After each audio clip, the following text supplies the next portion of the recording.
Hey everybody, Tim Gresh here with another video featuring Patty Peoples. Patty is a Tour de France champion. She competed in the 1984 Tour de France, the winning team. And in this video, she talks a little bit about what that was like, what she thinks about women's cycling and the Tour de France Femmes. Also a little bit about cross training and just generally the evolution of women's cycling. Really interesting stuff.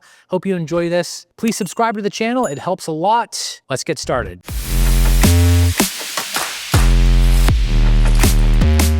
So, question about the Tour de France Femmes. What do you think it would take to get up to the amount of stages that the men's do? And how it was back for the women Yeah. in the originals, 1984 to 1989. I think this year and how they raced and the fact that the French women did very well and the crowds were fabulous, absolutely fabulous. That is seen that people want it, the racers want it. I think, it comes down to sponsorship and logistics and the race directors. And as long as they feel that it can make money, they'll bring it back. And I think pressure from the cyclists and from the community. If there's pressure like, we want this, why is not that? They want positive results. And if people are saying, hey, why aren't you doing this? Why aren't you doing that? That's not positive. But if there's pressure from the cycling community, from viewers, sponsors, the teams want it, the women want it. Because I know when they were interviewed about what happened in 84 and 89, I mean, that was 41 years ago. We did it back then. Yeah. I know with the technology and what the support they have now, easily. Yeah, down tube shifters, steel bikes. Oh, we used to have to wash our clothes in the sink. We got 2 jerseys and 2 shorts. You're washing them out when you get to the hotel after you're being transferred. And no one died. They thought someone was going to die by the end of it. They didn't even think we were going to finish. I mean, they have everything, the big buses. They have everything that the pro men have because they're pros now. Yeah. And that's another thing. The budgets are bigger. So there's more money coming into it. And the TV exposure, the streaming, there's no reason not to have the same amount of stages. No reason. And Pauline winning, like the French public, like how much of a say do they have? Well, now the sad thing is the women's actually, it's traditional. The men's tour has been going on forever. The women just came in, is that the French women have done better than the French men. And that might be a little bit of a problem, because cycling over there still is traditionally a man's sport. Oh, okay. It's kind of like football. That's the national sport. Because that could hurt the chances maybe of having that many stages? Like they almost feel insulted or something? Well, I think it's something to consider on if it hurt it, but I know it's going to be talked about. Because it's like, oh, look what the French women did in France. What are the French men doing, in France? Hopefully it inspires, but it definitely will help France in general. It will help the women. And she was very gracious. She's a great winner, so that helps. The women race just as hard as the men. And sometimes I think a little harder in the sense that the women's races by UCI rules are shorter. But the women do every major stage. They do the climbs, they do the descents, but they don't start 100 miles back before the mountains. So it's a little bit more intense. And the racing will be different because going from 9 days to doubling that, it would... Totally. Because the shorter the race, the faster you can go. Yeah. The less stages, the faster you can go. But they want it. They're ready. They're extremely fit. I mean, when I watch them, I'm in awe of them, like, oh my gosh. And we also, when we were touring last year with them, we're like, wow, look at all the stuff they have. Look what the washing machine is. It's in the bus. I mean, we're looking at everything that they had, things set up nicely. They're pros. And pros deserve and have earned the right to the many stages. Now, this year was longer than last year. Yeah. One stage. I believe it's only one stage. I think it was one stage. So if they're going to do that, just go straight to 18. And if you want to see what Patty, how it was for you in the 80s, there's a documentary coming out. It's airing right now in different countries. It's called Breakaway Femmes. It's a 90-minute documentary based on the 1984 to 1989, the originals. It's already aired in Canada. It's airing in Australia, then the UK. I think the U.S. will be last, so stay tuned for that. It's very good. And you got to see it, like a little preview of it? Got to see a little preview of it, and it's very historic. Great interviews. It shows a little bit of behind the scenes, how everything is, not as rosy as it seems. It shows, racing tactics, talking strategy, and also even the development from 84 to 89. And some of the, little bickering that goes on, and who's going to be the leader, who's not the leader, why is the leader Domestiques. So it's very educational, I would say. This might spoil the movie, but can you tell us who won the 1984 Tour? The women! The U.S. women won the first ever 1984, the inaugural Women's Tour de France. That's just history. And it was amazing to be part of that because it's historic. And at the time, you're just racing. You're not thinking about, oh, this is the first one. It's always great to be the first of something, in the first Olympics, the first Tour de France, the first of anything, because you are a pioneer, okay? But you don't really know how important it is historically until here it is, 40 years later. And now the women's tour has been back in stages. It initially came back with just one stage. People go, you can't call it one stage of the Tour de France, but it stuck. It took a little bit, they're building and building and, little by little. But now I think after this year, it proved, okay, let's get it back. And I'm hoping, that it will be, because I think Swift is the major sponsor to, I think last year, correct, you might have to look this up, but I believe that they went in for 4 or 5 more years. Cool. Which, will really help because they might extend it. Who knows? If it does extremely well. I mean, it's doing better every single year. But then if they don't, maybe somebody else will say, great, I'm going to jump in on it because thank you very much for getting it back going, doing all this work, but now we'll take it over. Yeah. I hope they do because the race ended, it was 9 stages. I feel like it was just getting started. Oh, yeah. I want to see Pauline have to defend all this week. Yeah. And the week after, and maybe Kasha or Demi takes it back from her. All the stuff we see in the men's. Yeah, will it change? Because it is fun to, change the yellow jersey because then different teams have to defend. Yeah. And defending is very hard. Anything can happen. And, you never know who is going to actually be the winner until the final finish of the stage. Because if if Pogacar would have crashed to the point that he couldn't finish, the yellow jersey would be taken off his back. Yeah. So bike racing is, it's not over till it's over. And that's why you have to race hard every day. You can't go, oh, I'm down by 3 minutes. Well, somebody gets stomach flu. That affects the riding. Everything can change. And that's what's exciting about a stage race is it evolves and changes all the time, especially the Tour. The Tour, there's a lot of other great races, but the Tour is the Super Bowl. Yeah. Everybody wants to race in the Tour. And I think anybody who races in the Tour, regardless of where they finish, major accomplishment and should be proud because every single person on the team, and this is something that I think bike racing needs to show more, it's a team event. Everyone has a job to do, and without that person doing that job, it affects the results.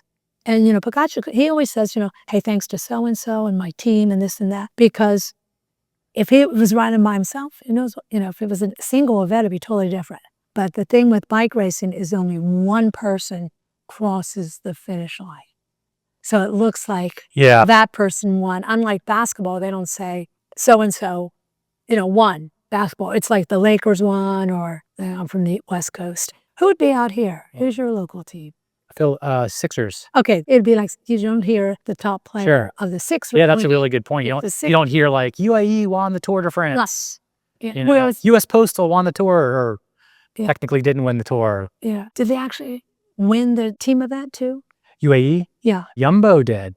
I think Van Aert winning that last stage kind of pushed them over. Okay. And see, that's the thing with the Tour. There's races within the race. Okay. So what that would show is that they actually had collectively the strongest team with all the players. Okay. Which I think needs to be set up there. Because the Domestiques, which I was, the Domestiques don't get a lot of credit for the work that they do. Okay. And it's not like you're riding for everybody to say, oh, great job on your back. But it is nice to know that the fruits of your labor help the team. And if you're helping your leader, whoever the leader is, everybody should be working for that. But the leader needs to always acknowledge, the Domestiques. Yeah. That help them get that. And more, because everybody is a pro, the women are all pros now, the men are all pros, that you are getting paid to do a specific job. And back in the day, we were professional amateurs. Yeah. And You'd get stipends, you might get just some sponsorship, but you didn't have technically a pro license. So it was a little bit different there. And for the women, we really, didn't get paid. I never got paid for anything for the Tour de France, but I wasn't thinking about that. And I'm thinking, why didn't we make yeah, why didn't we get paid? But at that time, you weren't really thinking about that because we weren't considered pros. We consider ourselves pros. I raced full time for 5 years. When you call that a pro? yeah, I mean, you can do that. But it is amazing the difference between just the word pro, you know. yeah. Interesting. Yeah, that's a good point. So they have someone fitting their bikes all the time. And what's interesting, speaking about bike fits, because they have bikes that are on the cars. So if something happens, there's a change. Generally, whoever's their number one person has a bike set up for them, a special bike. There may be times when that car is way back and a leader of the team, there's always domestiques around them, that they would have to give up their bike for the leader and wait for the next one, for the team car to come. And then depending on time-wise in the event, you would ride the new bike. And if it was actually better fitted, there might be a change. But a lot of times what happens is the mechanic, the fitter, would be working on the bike while you're on the bike, riding, and the car's beside, and they'll be out hanging out the window, fixing it. That's permitted. But they fix right there from, on the road while you're riding, Wow. So that's, you have to be really good at that. But You gotta pay extra for that at Grush Spit. But now that is fun to watch. And a lot of times when that is happening, there'll be a cameraman around to shoot that because people find it fascinating. Yeah. And it is fascinating. They also show the domestiques will go back to the cars, grab a bunch of bottles and food and just start, stuffing them in their jerseys, in their pockets and this and that, the musette bags around. And the domestique will take all of that and find their fellow teammates and here's your bottle, here's your food, here's this and that, which is an art. It's a lot harder than it looks. But when you're good at something, it looks easy. Yeah, definitely. That's really cool. And Patty was a workhorse because you did a presentation here last night and you were saying how when you would go to the front, everyone was like, hang on, Yeah. Patty's at the front. Yeah. And I was really selected for the women's Tour de France team due to my results in triathlons at the time, because I came from the triathlon where I did that full time for 1 year. And then because of it being the Olympic trials for cycling, it was suggested that I switch. So I was trying for that and then got selected. I was on a 7-Eleven development team trying to help 7-Eleven to get another person other than Rebecca Twigg to be on the team. And then because of being a good teammate for 7-Eleven during Olympic year and my triathlon results, they put me on the Tour de France team. I mean, that's the theory now as time goes on. When you look back, why did she make it? She had only been racing, that was her first year racing bikes and she's on the tour team, is because they needed to know that whoever's a major domestique can do the job. And I like to hammer. I like going hard from the gun. I had a lot of endurance. So it was a perfect fit for me to be the number one domestique and help whoever was the leader of the team. That was my job. And sometimes that can cause a little bit of friction if the leader is supposed to be changing hands and the person who was the leader is not doing so well. And you've kind of been helping them and they all need to go here. But you have to do that for the team because it's a team event. And you had the endurance, that sheer power from triathlon. Because I came off of Kona. And everybody knows the distance, it's 1.2 mile ocean swim, 120 bike, I believe, and then marathon. And the ladies that were the roadie, the road racer ladies, they weren't doing that kind of volume? No, because the UCI rules, we've dictated by UCI rules, and you could only race the distance that they said women could race. Oh, okay. So there weren't 100-mile races. For the women. So easily in the triathlon world, I do in that one leg, you got swimming and running, bookending it.